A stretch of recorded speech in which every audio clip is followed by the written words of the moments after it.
Hello and welcome back to Lombardi Sweep. Janet is off scouting more kids, completely taking them through the ringer. Someone is for sure supervising her at this point. She's definitely on a couple lists. But I'm Zach Bruner, Trevor Land in the middle, Luke Reimer on the right. We are here to talk Green Bay Packers NFL draft targets on the offensive side of the ball, which I would assume is going to be pretty much like the early part of the Packers draft. There's going to be some defensive people taken, maybe. Like I could see an interior lineman, I could see an edge, but overall, I assume the Packers are going to go pretty heavy on offense. That is certainly what everyone's expecting and hoping. But as we know, that's not necessarily what's going to happen. Mark Murphy just came out and did say that draft day is going to be interesting. So the last time it was interesting, we drafted Jordan Love. But everyone's assuming this means there's going to be a massive trade. I don't know why he would say that and trade for a veteran. It seems like it would be a trade to move up in the draft, back in the draft, something like that.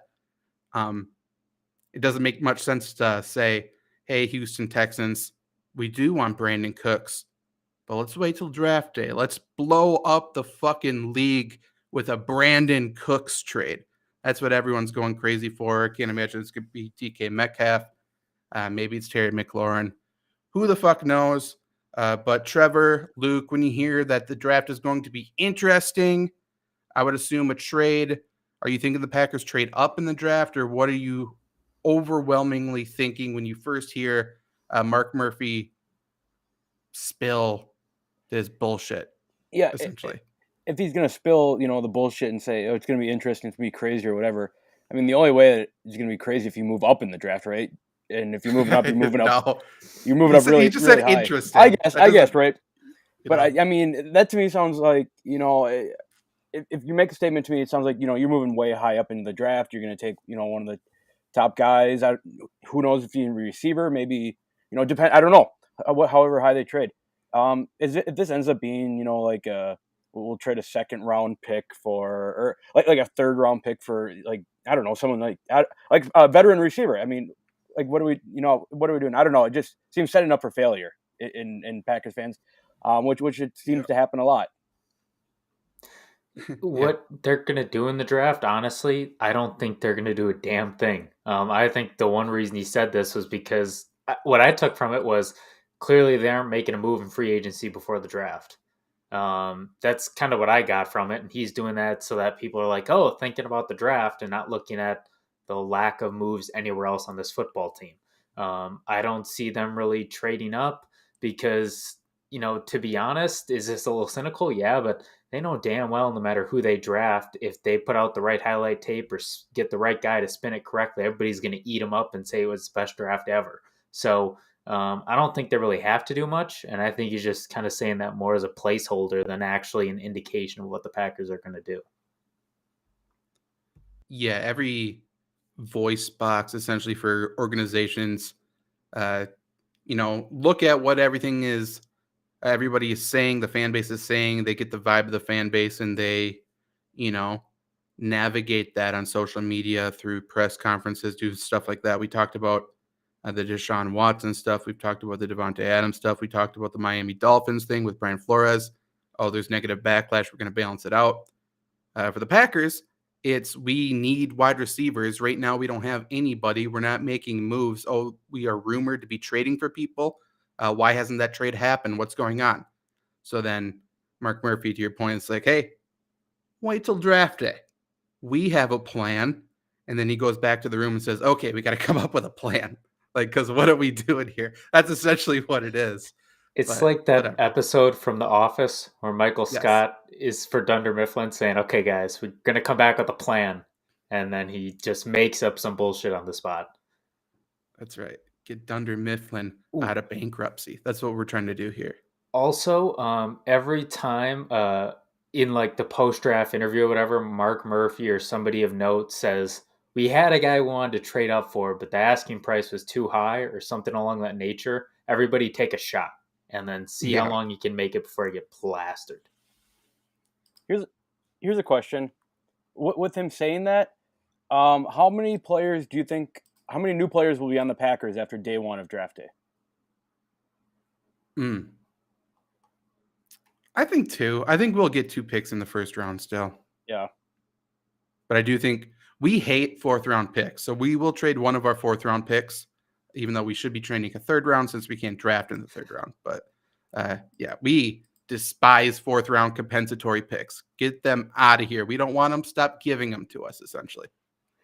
I think the bigger question is how many picks are we going to have the 2nd and the 3rd? Because to your point, Zach, I think that's where, if they are going to be quote unquote aggressive, that's where it's going to be. First round, it's going to be 1 or 2. If they trade out of the first round, honestly, I think it would just be funny at this point. I'd kind of embrace it. I'd love it. That's not the word I would use. So I know Trevor's opinion on this clearly just by what he just said. But Luke, my question to you then is, if we're making a big move in the first round, I would assume it's for a wide receiver. That's a big assumption. I understand that. Yeah, go ahead. I feel like the only classification for a big move right now is wide receiver, right? Yes, for what everyone's thinking, yes. Yeah. But that not necessarily for them. But my question then is, I think there's a big 4 for wide receiver. And you can debate if Chris Olave is in that. Maybe Chris Olave drops to that 22 spot. But for the sake of argument, let's just say his stock continues to rise and it's Drake London, Garrett Wilson, Jameson Williams, and Chris Olave. Do you think the Packers trade up high enough to get drop Olave out? Do you think the Packers trade up high enough to get one of those 3 top guys? If there is a move to trade up. I would imagine, like, I don't see, obviously it all depends on what they're giving up and trades, whatever. But I don't see a reason not to, honestly. Do I think they will? If the opportunity presents itself and, Mark Murphy's about, we're making a big move and Gutekunst knows that, we need a receiver in order to throw the ball, it does make a lot of sense. And I definitely could see it happening. I don't see it happening just because I question how much the organization has their pulse on the draft. Like we saw it trading up for Jordan Love when they didn't need to, trading up for Amari Rodgers when they didn't need to, drafting Royce Newman when they probably could have waited 3-4 rounds. Their board always seems to be different than everybody else's. So, I kind of look at that and I say, do they really even know where Olave is? Like, I'm wondering if the Packers board has him dropping to like 24th and they feel safe. And then, boom, everybody's gone and their hands are tied. Yeah, I'm not worried about the Packers sitting and waiting and missing on a guy. I truly feel like they're one of the teams that they lock onto a single player. They kind of have the blinders on, and then they get like paranoid that someone's whispering about them. Like they get one of like Mel Kiper is like, oh, I think this team might take a skilled receiver here. And they're like, oh, they must be talking about that guy from Utah State. Let's trade up. Like, we think he's a skilled receiver. That's crazy. I think they get paranoid like that, and then they trade up to get a guy, and they don't have the patience. I think that's more of the Packers' move. But maybe I'm wrong. Here's another question for you guys.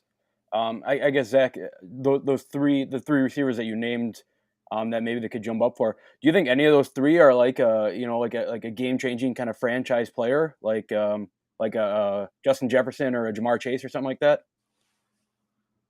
I think all 3 of them are. I think they're really good, assuming Jameson Williams, comes back from injury completely fine. I really want Garrett Wilson. That's who I would lock on for.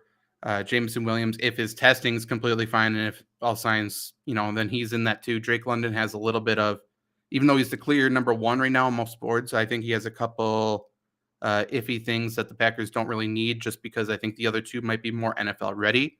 And obviously the Packers need to compete right now. But honestly, if it's a 3rd round pick, and I know obviously I'm biased towards our 3rd round picks, but if it's the 28th and a 3rd round pick to move up to 15, 14 or something and grab one of those guys, I would do it. I think that's worth it. Yeah, it's interesting too that Olave is kind of the name that everybody pulled out as well. Like, I get he's the guy that a lot of people think could fall, but I'm with you too. I think Jameson Williams is wait, there are too many Williams in this draft. Yeah, Jameson Williams. I like him. I think he's one of the top 3 guys. I have him slightly above Olave. I don't know why nobody's paying attention to him, because if he comes back from that ACL, I mean, we saw how good he was when he was healthy at Alabama. You have Aaron Rodgers throwing him the rock. I mean, I don't know why we're locked onto one guy. I think he's like pretty much a consensus to go higher. Like, he's not going to go past the Patriots, and for whatever reason, people get locked into the draft order. So I think there's zero chance he falls to 22, and that's why people aren't paying attention to it. But, obviously the Packers could trade up and could make a good pick there. That'd be awesome. I think I'm higher on Chris Olave than you are, though. He's clearly 4 for me. And I think he's a clear tier down from those 3 guys. But I think there's even bigger tier from him to Treylon Burks. So, I don't know. I like him. He's a really good route runner. He's obviously fast, which the Packers have zero speed at the position right now, except for maybe Juwan Winfrey. I think he's got signed back, but he can't catch, and we know. But yeah, the Packers need speed. They need route running. They need all that. Chris Olave can do that. All 4 of the top guys can do that, and all 4 of the top guys can play outside. But after that, like, there's some outside guys. There's a lot of slot receivers in this draft. Good ones. And people think Treylon Burks is the next big outside receiver for the Packers because he's 6'3" and built like an outside receiver. He is only a slot wide receiver, because when he goes on the outside, he's a big guy that gets jammed and quivers. Like, he can't beat press coverage. They've had him in the slot for a reason. And Packers clearly don't need a slot. So I don't know why the Packers would lock onto him as a target. However, so like everything on the field, I don't think the Packers want. Everything off the field, he's exactly what the Packers want. So that's why I'm not afraid. Like, the guy's from a small town in Arkansas, super humble dude, does the whole Aaron Jones, yes, sir, no, ma'am bullshit that the Packers fall in love with. I mean, manners are fine. That's cool. But like that has nothing to do with fucking anything. The Packers love that. He's turned down big schools to stay in his small town close to family, which, is that a red flag? It kind of is to me, but it shows that he's a humble dude. I think he's a soft-spoken, cool, good guy who's not going to cause trouble in Green Bay. Maybe personality-wise, he's a lot like Devontae. I don't know. But if we use a first-round pick on a slot wide receiver, I am going to lose my mind. And we might do it. That means we have 3 slot wide receivers and Alan Lazard. Like, why would we do that? That makes no sense. Also, one thing that ironically works a lot in the first round, at least, just think of the name Treylon Burks. Does that sound like a guy who's going to be a good wide receiver? Like, I get how ridiculous that is, but usually if they sound like a bust, they're kind of a bust. And to your point about the next tier 2, like Jahan Dotson is there. He's great. He's got great speed, but he's like 5'11", 175 or something. Like, he's clearly a step below. So,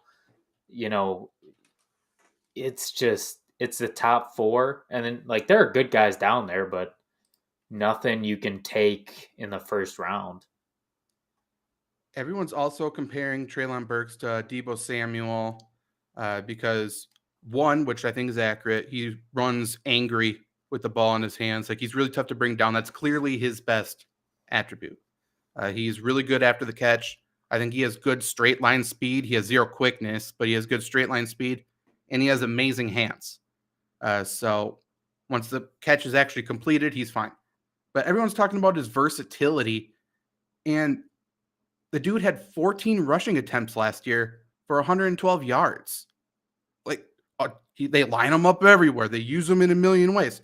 Fucking great. Like, what? It was Arkansas too. 112 yards on 14 attempts, 8 yards per carry. That's not Deebo Samuel. That's not efficient. That's not good. That's not even noteworthy. That's just a buzzword because everyone knows Deebo Samuel kicks the piss out of the Packers when he's healthy. So that's why people did it. But whatever, man. Like, don't make that comparison. It's like the whole Amari Rodgers, Randall Cobb bullshit again. It's stupid. Like, Melvin Gordon averaged 8 yards a carry most games, and he was the running back, and they knew he was running up the gut. So when you get 8 yards per run on a wide receiver, that kind of sounds the alarm bells more than anything else. But 14 attempts in 12 games. So it's almost one per game. What a weapon. So it's a surprise, and he still can't move the chains. Like, what is he doing? If he's a weapon, I still feel like 14 is too little in one game. Yeah. So then you'd question, why doesn't he get the ball more? Is it because he's maybe not good at it? I don't know. I don't want to say he's a bad player. He's a good player. He's not a first-round talent. And the other thing that people talk about, which is true, when you watch his college tape, he makes a lot of tough catches, and he always comes down with the 50-50 balls. I will add more context to it. He doesn't get separation from anybody, so every catch is a tough catch, and he's 6'3", so he catches passes over 5'11" guys. Yeah, like he makes good plays on the ball. That doesn't work in the NFL. It's not going to work. So, like, that's not something that's going to translate to the NFL game. It's just not. If you can't get separation in college, and I get he plays in the SEC, but still, if you can't get separation against the Kentuckys and the Vanderbilts, you are screwed. And people will point to his Alabama game. And he had a couple good plays. There was also plays where they just sat back. Like, they let him catch it. And so, one, that's easy yards. But then, two, that's not the way you play him. Like, you're not trying to let him catch the ball and then make a play, because that's when he's actually good. And then, three, Alabama's D-backs weren't typical Alabama D-backs this year, in my opinion. They're still studs, but they're not like, oh, we got 3, top 10 guys this year. It's not the same Alabama. There were probably a 50 already by the time that Arkansas even got the ball. So I looked. It was a really close game. Arkansas almost beat them. Yeah. Shout out Treylon Burks for single-handedly almost beating Alabama. Kind of. I think he had 179 yards and 2 touchdowns. Like, he had a very good game. I'm not trying to undersell it, but I'm going to undersell it, I'm going to make it fit my narrative here. But, yeah. So, like, here's the scenario I want to run past you guys, because obviously I think everyone knows my answer. Would you rather the Packers sit at 22 and draft Treylon Burks, assuming he's not going to be there at 28? So we get a first-round wide receiver, or would you rather trade like that 22 and a 4th to move up to the 15 range to draft Chris Olave? Because I think that's the real scenario right now. Well, I know when we did our mock draft and we didn't do any trades, we just kept those 2 picks. It almost felt like, both picks, we were kind of undecided of who we want, and I almost fear that's going to be the case for them as well. Because the Packers are in a weird spot. They have 2 picks, but they're both in the back of the draft. There's not really a guy that you really want from 20 to, about the second round. So I don't know. It's really, it's an interesting spot they're in. I'm sorry. Honestly, I would rather trade up.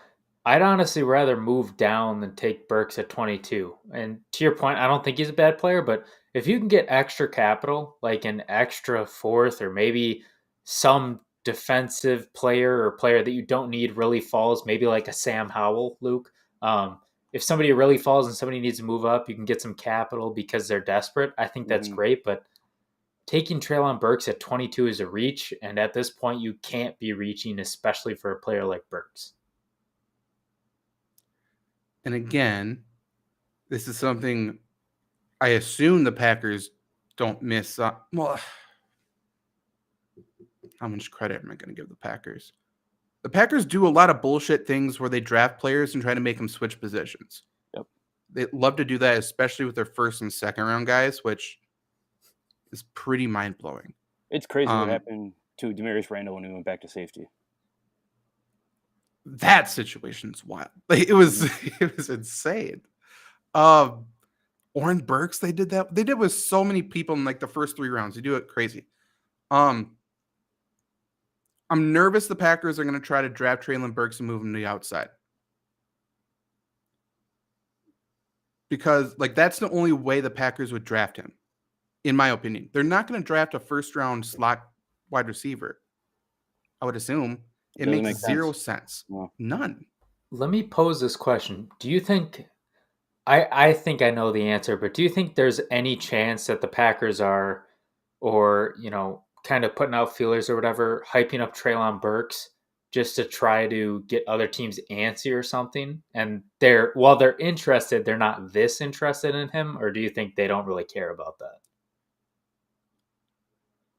I like that thought. This is the thing. I'm just trying to think of where I've seen his name. The Packers are hyping up Chris Olave. Mm-hmm. They've been meeting with him. They've been doing stuff with him. They're hyping him up. It's the Packers owners that are hyping up Treylon Burks. It's the people who don't know anything. Like, 6'3" wide receiver. How tall is Devontae? That matches. Like, that's what I think. It's the Packers fans falling in love with the wide receiver who's projected to go at the exact spot that the Packers draft at. I think that's it. I think there's no further research. I don't think there's further anything. Maybe watching the highlight tape, which I got to tell you, if your study is watching highlights, there's going to be a lot of good players on the board for you because you're seeing their best plays. And if you see any highlights that don't impress you, that's a red flag. So like if Dotson was projected to go 22, you think Dotson would be kind of the name thrown around? They would be like, Paterno actually wasn't that bad of a guy. Like everyone would be talking about all that bullshit, Speaking of highlight tapes, I still think Tavon Austin is going to be an incredible player in the NFL. Dude, he's electric. By the way, I was watching highlight tapes tonight, like a couple of them. I was looking at some of the highlights they have for players, and I know some of these people aren't getting paid, but it's like, dude, that's just a terrible throw. Like, what are you? Oh. Like, you might be talking about Boise State. Maybe we watched the same video. I'm not sure. I think we did. It was like, oh boy, he jumped 2 inches off the ground over like a 5'9" Isaiah McDuffie. Oh boy, we can talk about State on the edge. We can talk about Khalil Shakur. Like if Packers draft a slot wide receiver, which I'm not saying is a bad thing, just don't do it in the first round. Khalil Shakur, probably a 3rd round guy. They may have to move up in the 3rd round to get him. I think he's an absolute stud. I know, Trevor, you feel the same.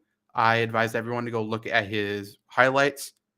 He made some Odell Beckham-like catches because the quarterback was terrible. They were impressive. Like, they were great. But, I hope he doesn't have to make those catches ever again. If you're going to do a highlight video like that, where the opponent's so inferior to you that, it doesn't even look real, you have to make it like Zion Williams did in high school. Yeah, those were impressive. Yeah. That is Except he got locked down by a white guy, like a 5'4" freshman. He did. Yeah, I think that could be pointed to his downward spiral that we are seeing right now, maybe. Maybe that's why he doesn't play. Maybe that kid's in the crowd at every game. He's afraid of being heckled. Maybe. He's 800 pounds. Yeah, combined with the Mountain Dew sponsorship, maybe he took a bad turn somewhere.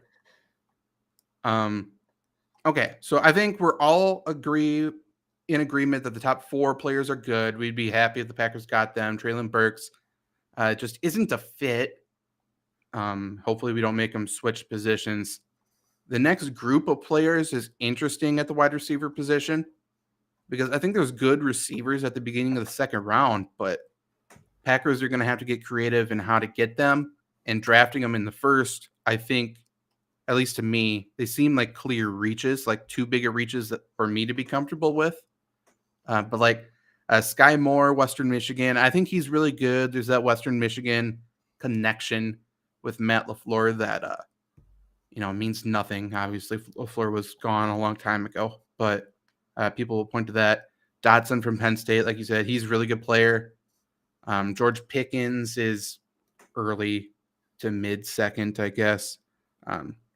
He's a player. I don't really have a ton good to say about him. But are you wanting the Packers to target any of those wide receivers I just named in the second round. I think if you get go ahead, Trevor. Go on, Luke. Okay. No, I'll go. Like I said before, kind of in that weird spot where, a late first round, maybe even an early second round pick, where the Packers are drafting, these receivers all still feel kind of like a reach, right, outside those top four. Yeah.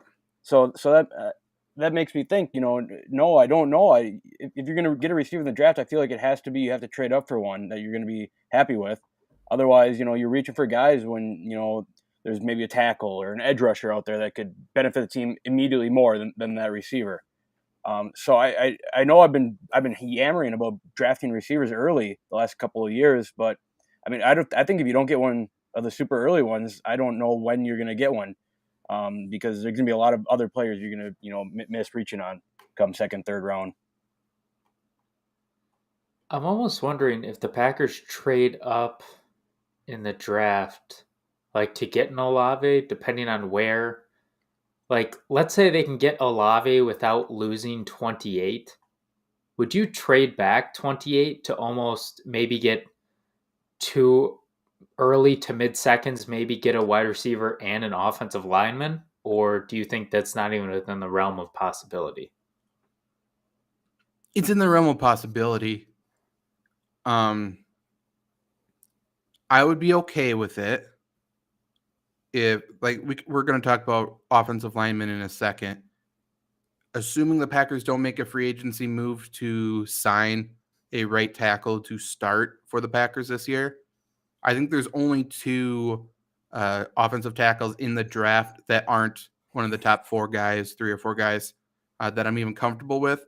One's Trevor Penning, who we'll talk about. He's clearly a first-round guy, so that wouldn't work. The other is Max Mitchell from Louisiana, Lafayette, a raging Cajun. He's like a late second guy. So the Packers wouldn't even need to move probably for him. So, like, let's say, what's a real trade? Packers trade 28 for like 35 and 50 something. I think that would make sense. And obviously, to your point, maybe draft one of the Penn State guy, like a Penn State guy, or that Georgia wide receiver pick and somebody like that. And then with the 50 pick, you just got to throw it out the window because it's in the third round. Like we draft another Royce Newman, Get that guy like from shit like Mercer. that. Fuck it. Why not? Dude, that's a hit. We're good. I think that speaks to the point that the Packers have a lot of logical options to do with these 2 picks. Yes. And to see what they do with them, obviously, I think that's kind of the bigger story. To see what they do with them, maybe as much as who they draft at those positions. If obviously the Packers need moves at wide receiver, we just said they have Allen Lazard, Amari Rodgers, Randall Cobb right now. If we don't trade up or don't land one of those top 4 guys we talked about, is there any combination of wide receivers just from the draft that you would feel comfortable heading into the season with? I'll say yes, and I you can make any combination, because I've said this before, and Aaron Rodgers, I think, can make receivers better than what they are, right? We saw James Jones lead the league in receiving touchdowns one year. Of course, you need to have some talent, but I don't know if you're not getting a game-changing guy. I feel just as confident with anyone as anyone else with Aaron Rodgers throwing the ball to him. I think yes, but only if we're talking about you get a combination of one of those early second round guys and like one of those kind of underrated guys like Shakir, not like a Justin Ross. I don't like him for other reasons, but like you have to get a combination. Like you clearly can't wait till like the third round. Like that's not going to work. You have to get either Olave in my eyes or one of those early second guys and maybe 1 or 2 other bodies. I think I agree with that. I'm sorry. I don't, Zach, I don't mean to cut you off. I just want, I think maybe 3, 4, 5 years ago, the Packers were in the same spot drafting receivers. They drafted Valdez Scantling, Jamon Moore, and EQ. It's funny how none of those three are on the team anymore. Funny. That's a good word for it. It's funny. Well, wasn't Jamon more like a 7th round? No. He was the first round drafted. Yeah.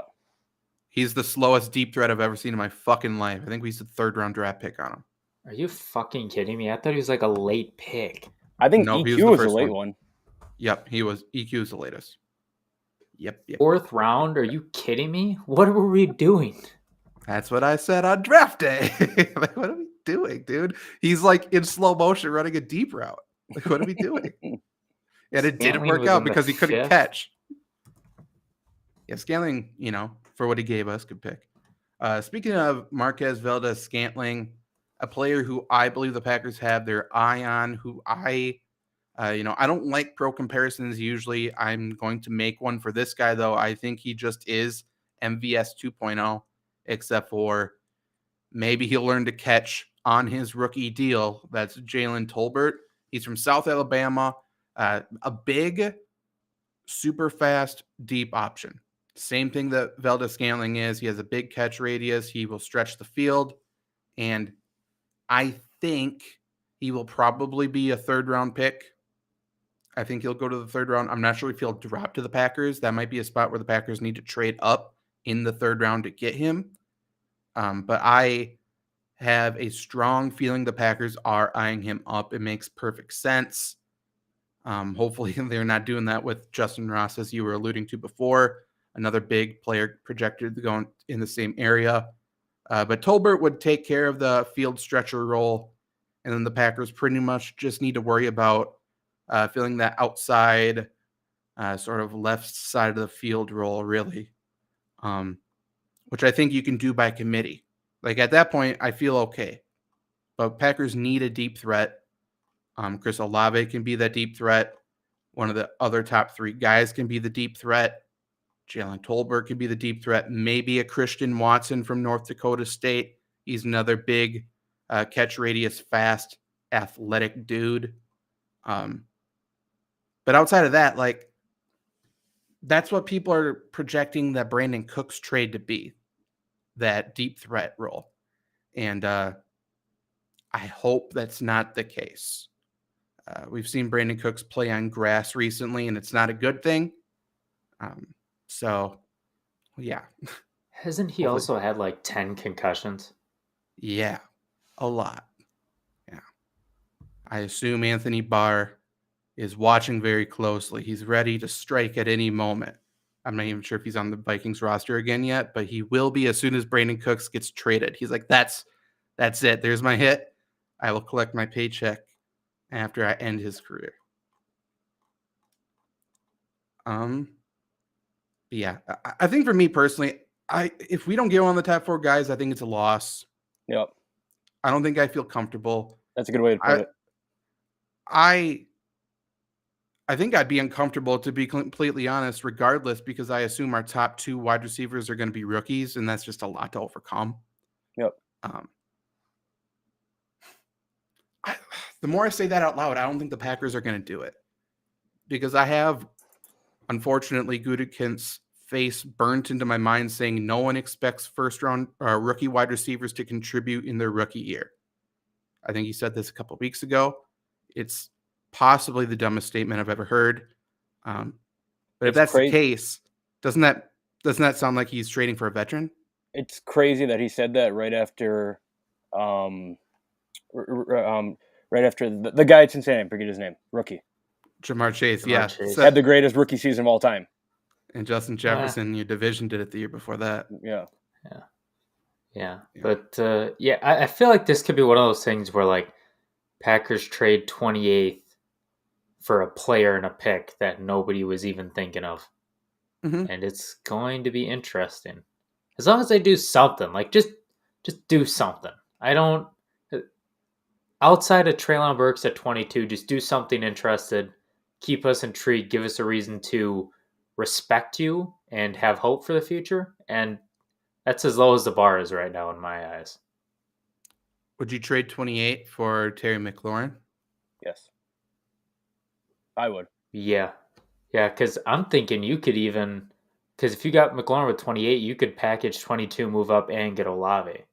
as well. I don't think they would do that, but I mean, if you did do that, I mean, shit, all you have to look at is offensive line for pretty much second, third, fourth round if you want. That's a scenario. Like, I think McLaurin is on the table, I would assume. Remember, we drafted Jay Sternberger, 1 pick before Terry McLaurin. Shout out Packers. There's another good wide receiver in that round too, I believe. Maybe Kenny Galladay, something like that. I do, just to put my final bow on receivers, Zach, I think you're right. You know, if the Packers don't come out of day one without a receiver, it's a loss. I think so. If that's rookie, trade, veteran, whatever, if they don't have a new receiver, I think it's a loss. What do you think is a bigger loss, Treylon Burks or no receiver? Because I'm assuming if we don't get Treylon Burks, we're moving somewhere for somebody, right? And Treylon Burks isn't exactly a get at 22, which is where I'd assume we draft him. But is he better than nothing? I don't know. That's a good question. Like, would I rather have one player in the first round and Treylon Burks, or would I rather have 2 first-round players and then, and not have a receiver? Whatever is Dotson in the second round or something. I'd rather have Dotson, but I'd agree. Especially if you get Trevor Penning. Yes. I do think that, Trevor, both those scenarios are bad that you said. Thank you. Hey, good night. Mm-hmm. Whatever you said was terrible. Other receivers, we talked about Khalil Shakur, really good slot receiver, probably third round. Alabama, John Mechie, the third, coming off an injury. I would really like the Packers to go for him. He's a guy who can play on the outside as well. Obviously, coming off an ACL tear, we shall see what his status is, how his recovery is. But he's a really good route runner, and essentially that's what the Packers need to look for right away. We can't be teaching kids to run routes in a season that we're trying to win a Super Bowl.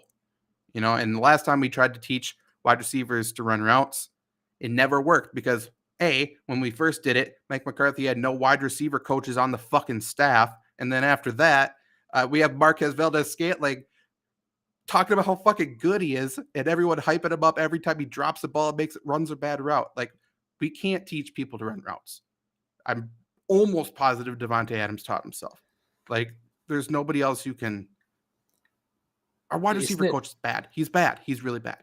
Isn't it interesting how the moment MVS shut his damn mouth, he actually became like a decent threat?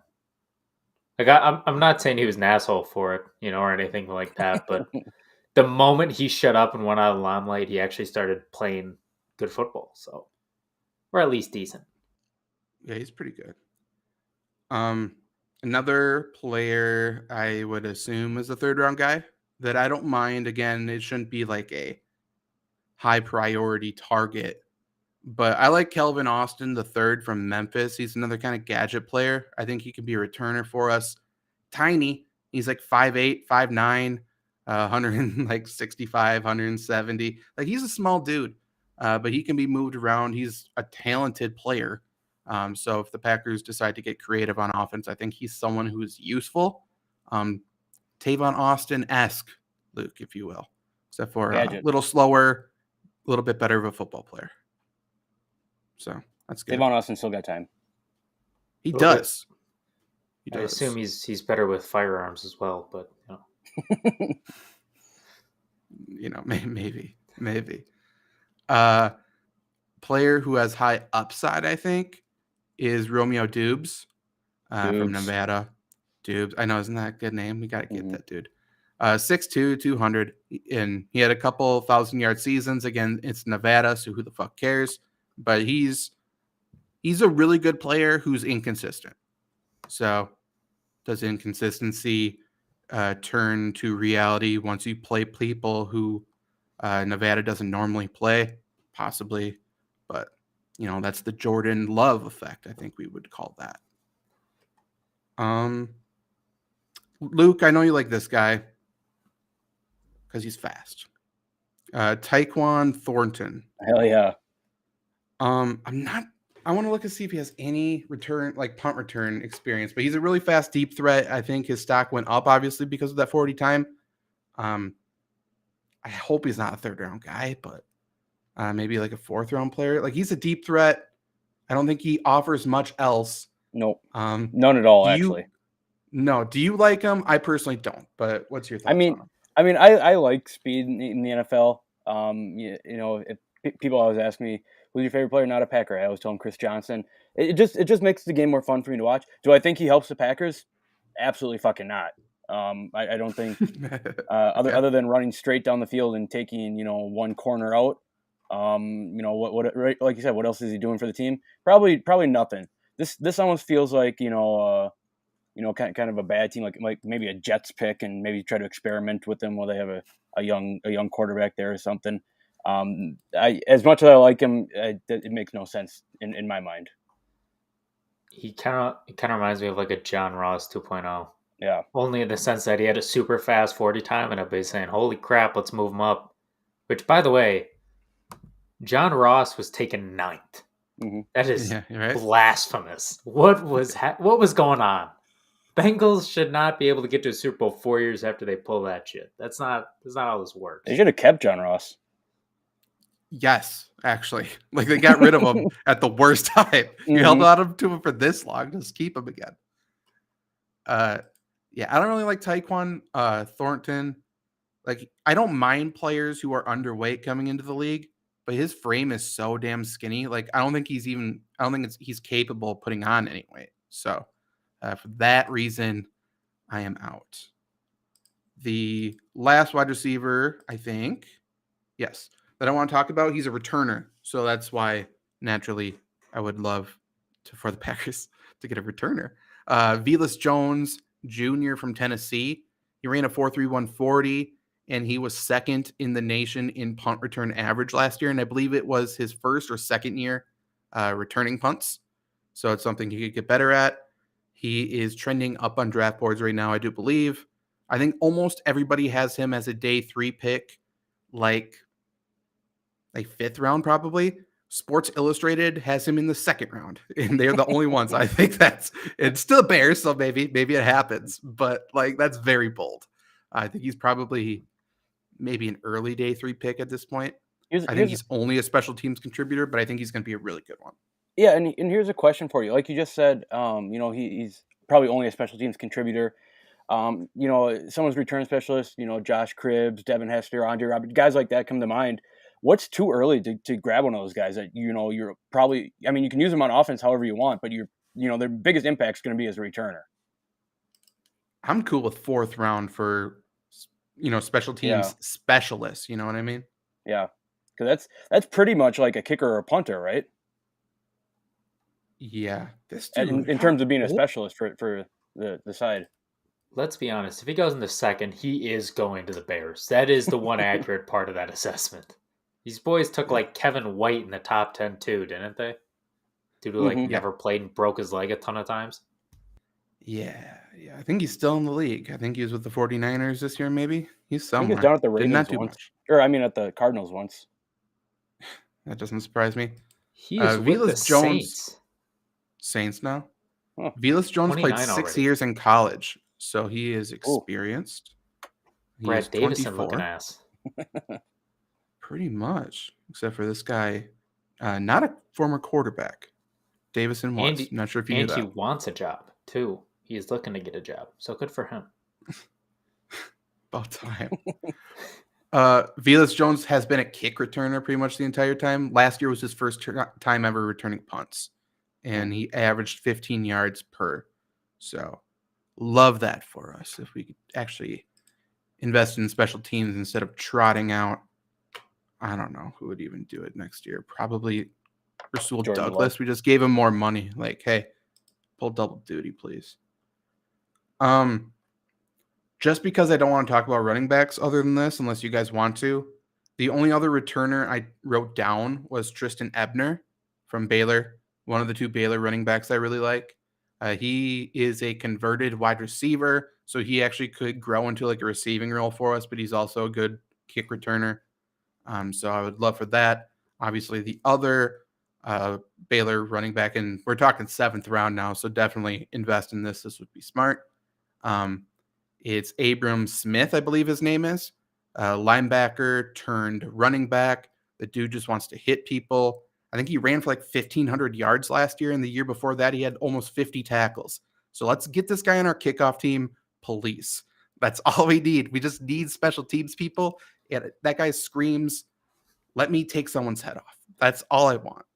Quick question. Is this the worst running back draft in modern history? Like, I know ESPN isn't the gospel, but they only have 2 guys ranked in the top 85 of running backs, and the number 1 guy is 5'9". Like, it is, nobody looks good in the running back room, except for maybe Kenneth Walker.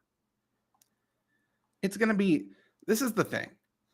Everyone's talking about how this is the worst quarterback draft in modern history, and all of a sudden now all the quarterbacks are trending up. I think it's going to be the same thing with running backs. Like, I don't think this quarterback class is any worse than any other one. In this running back class, there's going to be some absolute studs that come out of the 7th round undrafted. That's my personal opinion. Breece Hall, Kenneth Walker, though, obviously they're the big 2. They're very good at football. And somebody will reach on them, and that will be hilarious. I cannot wait. Let's talk linemen. We can finish up with tight ends since you guys might have someone to talk about there. I'll go through linemen really quickly. First guy, I want Trevor Penning, Northern Iowa offensive tackle, right tackle for the Packers. He's projected to go in that 20 range. Very mean person, absolute stud, out for blood. He is a road grader. He is a dog. He's exactly what the Packers need. And I just assume he sounds exactly like Brian Bulaga. So instead of saying Brian Bulaga, Iowa, he'd be like Trevor Penning, Northern Iowa. Like, they all have that mush mouth thing, which is fucking awesome. Like, that's what we need. That's who I want the Packers 22 pick to be. Obviously, if that 22 pick was Olave, I wouldn't be frustrated. But it has to be one of those 2 guys, in my opinion. He's a day 1 starter. I love him.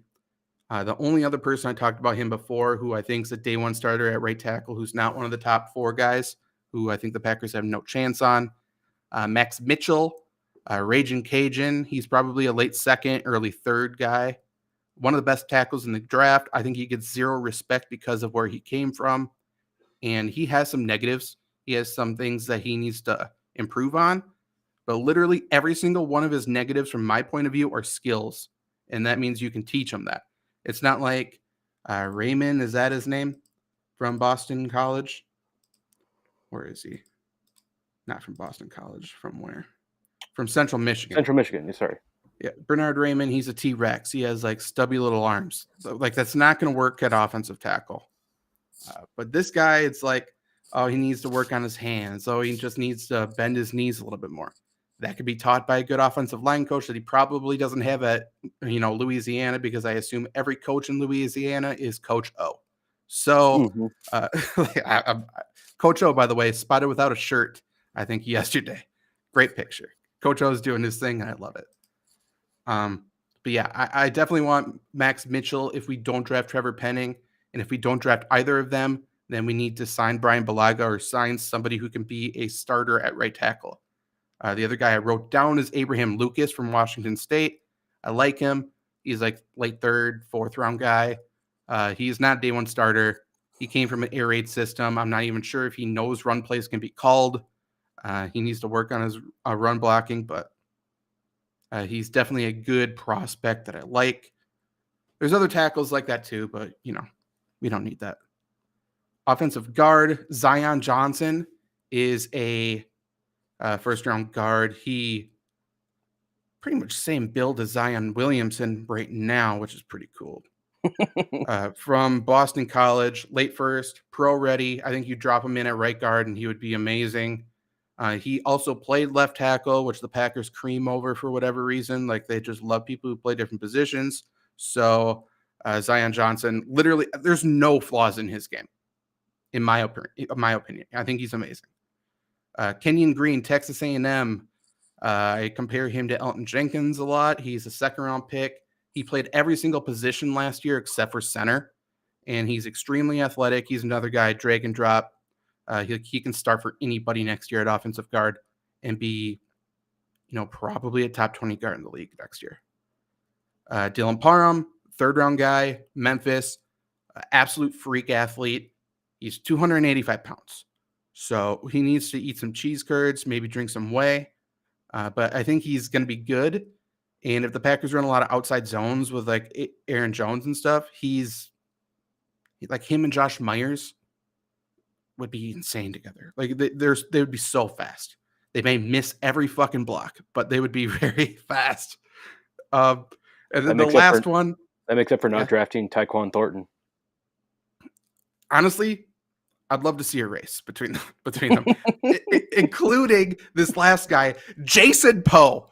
Jason Poe, listening. Keep tagging me on shit on Twitter because I love seeing you shirtless flexing, dude. From Mercer. He even said it himself. He's a center, guard, or fullback, which fuck yeah, you are. You are a gadget player. Let me look. Vince Lombardi would love this guy. Yeah. Vince Lombardi would take him at 22. Oh, I would too. Dude, if we take this guy, that might be the most excited I would be for a draft pick. You know, like, even if we traded up for Olave, if we get this dude, like, hey, we told you first that this dude from Mercer was an absolute animal. If they say, like, on the draft feature, you know, center, guard, tackle, fullback, you know how many boomers in Green Bay would go absolutely nuts? Yes. And by the way, I'm just saying the only reason to draft this guy is to make him a fullback and to put him on, like, punt team, kick return. Fuck it, put him on kickoff team. Like, who's going to block him? His measurables, he just won 300 pounds. I would definitely go look at this tweet, by the way. He is flexing. It's awesome. He did 34 bench reps. That's the 92nd percentile. He ran a 4.8940, which is 99th percentile. 172.10 cone, 31.5 inch vertical, which, by the way, that's an inch and a half lower than Treylon Burks. This offensive line fullback could jump just as high as Treylon Burks. And then that's 89th percentile, and then a 9.3 broad, which is 92nd percentile. Like he, you know, maybe it's just the Poe last name, but it's a similar sort of combine pro day testing thing to Dontari Poe, which everyone freaked out about. And this guy, if we have Trevor Penning at right tackle, Runyon at right guard, Josh Myers at center, Elton Jenkins at left guard, Mercedes Lewis on the right end, and we have Jason Poe at fullback, AJ Dillon at halfback, and we are running the ball in December, it is going to be smash mouth blood ball. It's going to be the greatest thing of all time. It does not matter who the quarterback is. It does not matter who the wide receivers are. Get the fuck out of the way. We will kill everybody. It will be unbelievable. I mean, just imagine having Kung Fu Panda in the fucking backfield as a fullback. Like, that is insane. He is. Also, to the point of the 40-yard dash, 4.89, like, from NFL terms, it's like, okay, that's slow. For a normal person, that is fucking fast. That is fast as hell. Like, holy shit. I don't know if... Luke, I don't know if you or I could beat it. I don't think Zach could beat it. I think Luke and I maybe have a slim chance if we're on, like, cocaine. But even then, man, that is fast. So my only worry with this guy is, Zach, now that you've been describing him more, you know, sounds like to play smash mouth football, right? This feels like a Bill Belichick guy. Oh, yeah. Oh, yeah. Doesn't it? They will reach for him. Yeah. Absolutely. I cannot wait for it, too. I'm fine with it. They're going to give him the neck roll. They're going to do everything. He's going to be unbelievable for them.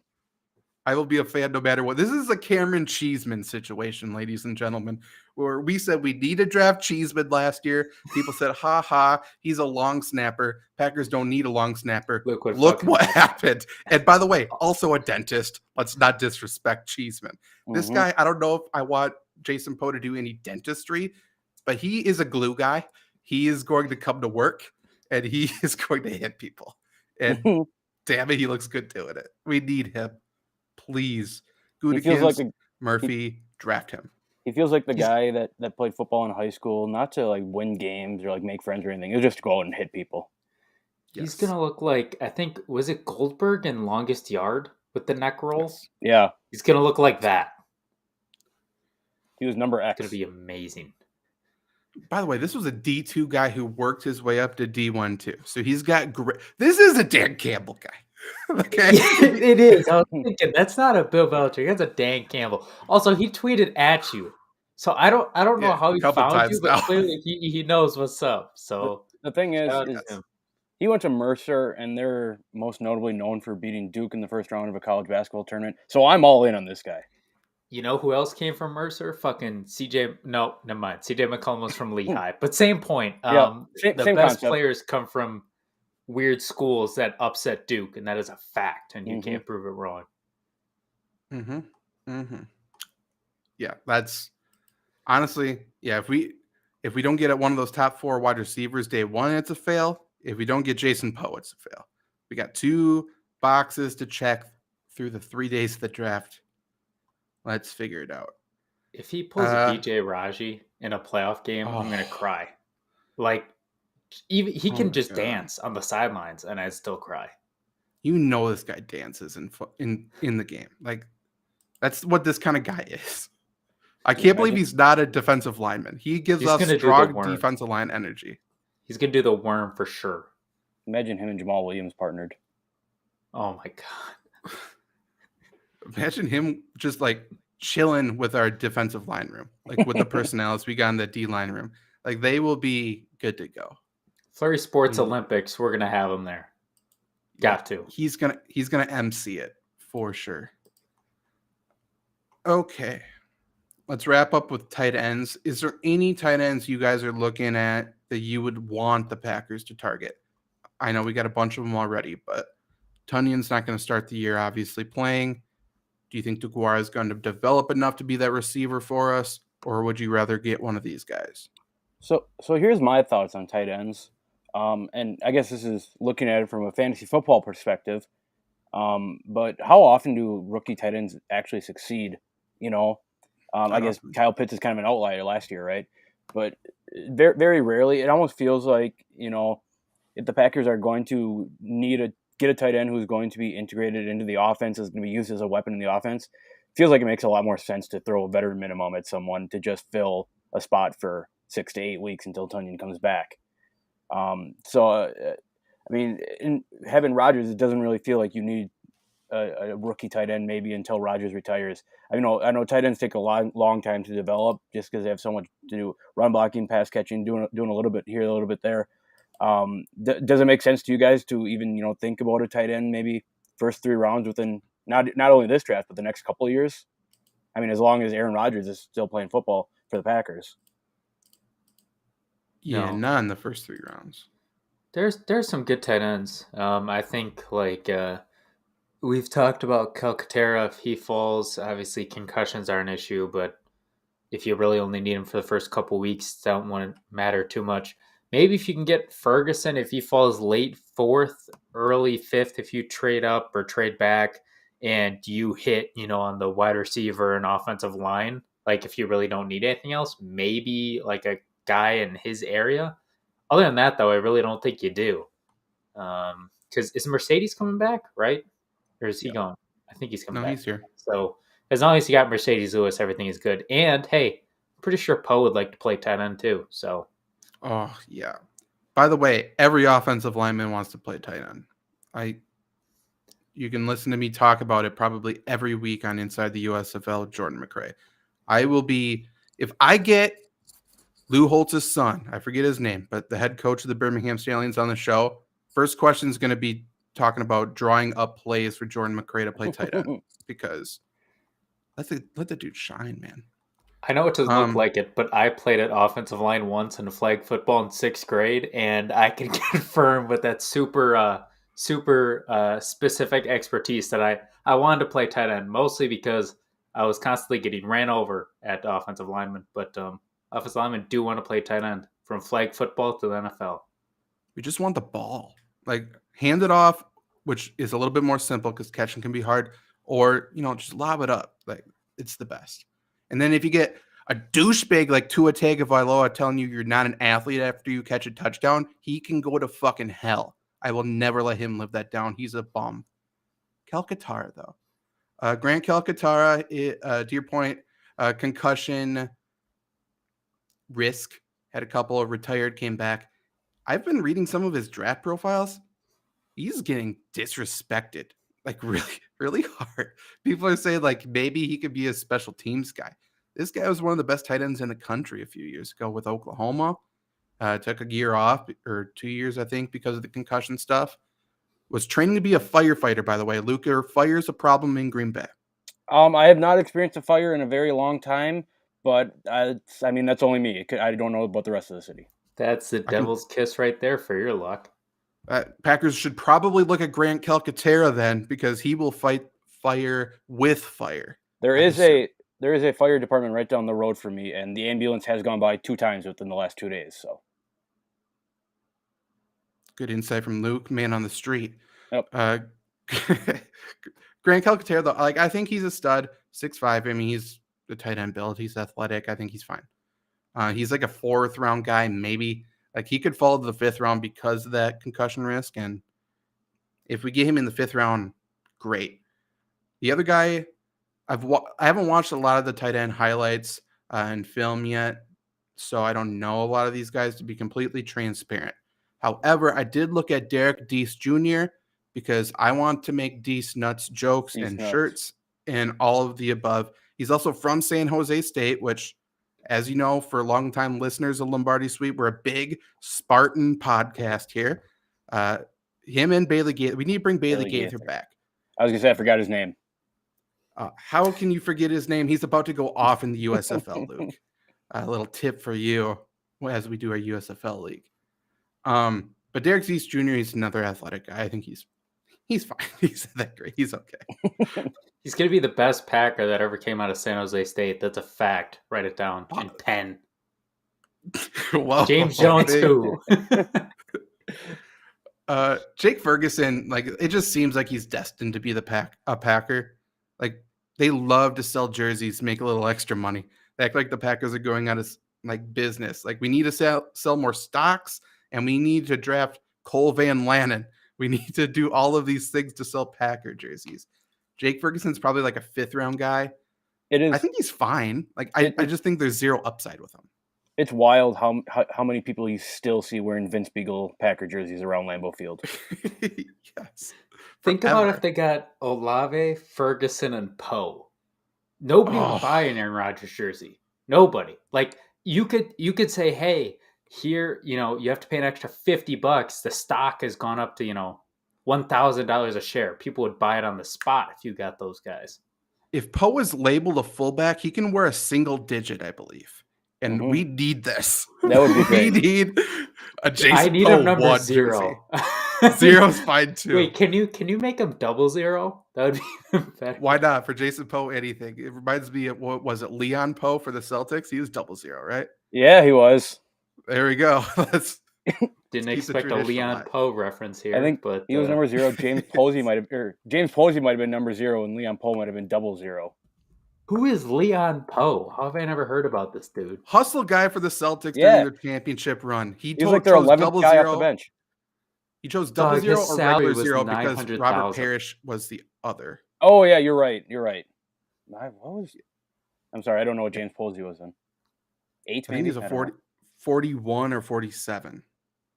I believe. It doesn't have him as 0. It just has him as, or 00. It just has him as 0. Yeah, he is just 0. Okay. Oh, I thought he was My 00. bad. Robert Parrish is 00. Robert Parrish is 00. Apologies. And that was Inside Celtics History, presented by the Lombardi Sweep guys. That's right. Okay. Is there anybody else you want to talk about? Any good names we need to get? Oh, damn it. I still want Sauce Gardner. He said I'm the best player in this draft, and we know how that turns out. We don't Dude, he said that and his draft stock went up. What are we doing? Everyone's like, he would lie to us. That sounds like a Bengals player right there, Sauce Gardner, saying I'm the best player in this draft. People are projecting Jets now, which also makes sense. James Skalski is pretty good. That sounds like a roller neck brace kind of guy. Yeah, that's a... They're always near the bottom 42. Of the draft, too. Another running back, I don't mind if we don't draft a returner a little bit earlier, which we won't. Jarian Ely is a running back out of Ole Miss. He's a 7th-round guy. He also has return experience. So something to think about. Sincere McCormick also seems like one of those like default player names on Madden or a game like that, which I don't mind. I think it's kind of fun. Changa Hodge is pretty good. Receiver out of Virginia Tech. Ooh. Bubba Bolden isn't bad. Fast. Bubba Bolden. What's he? What position is he? He is the safety from Miami. Ooh. Is also, he like 5'8"? Let me see. He's probably like, how tall is he? He is 6'2", 209. God damn. Ooh.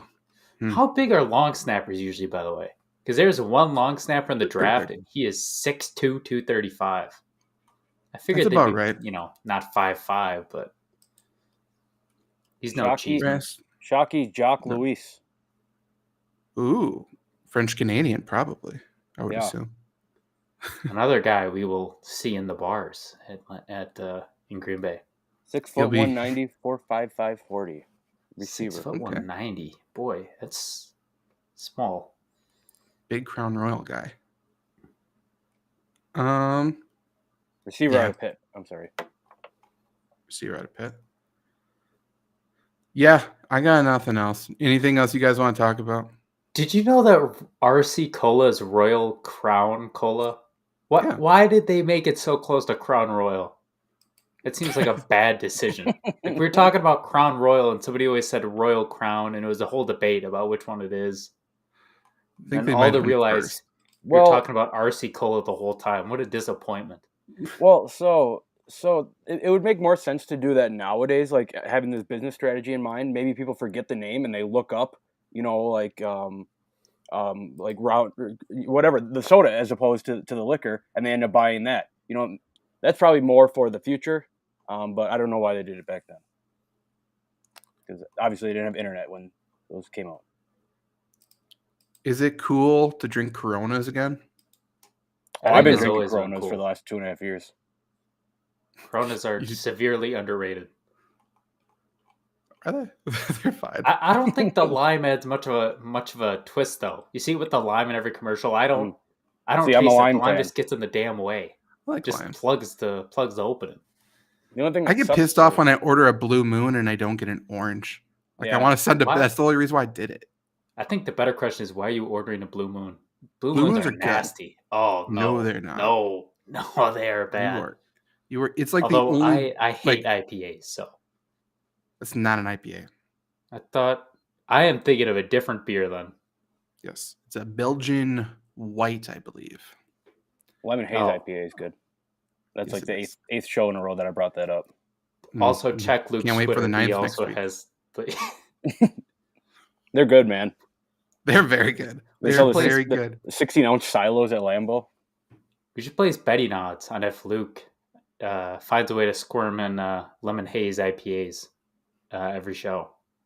Make it play along with the fans. At the Liney's Lodge, they got a bunch of. They do like the mixed beer things, and they got a bunch with the hazy IPA. There's like one with the peach in that. That's good too.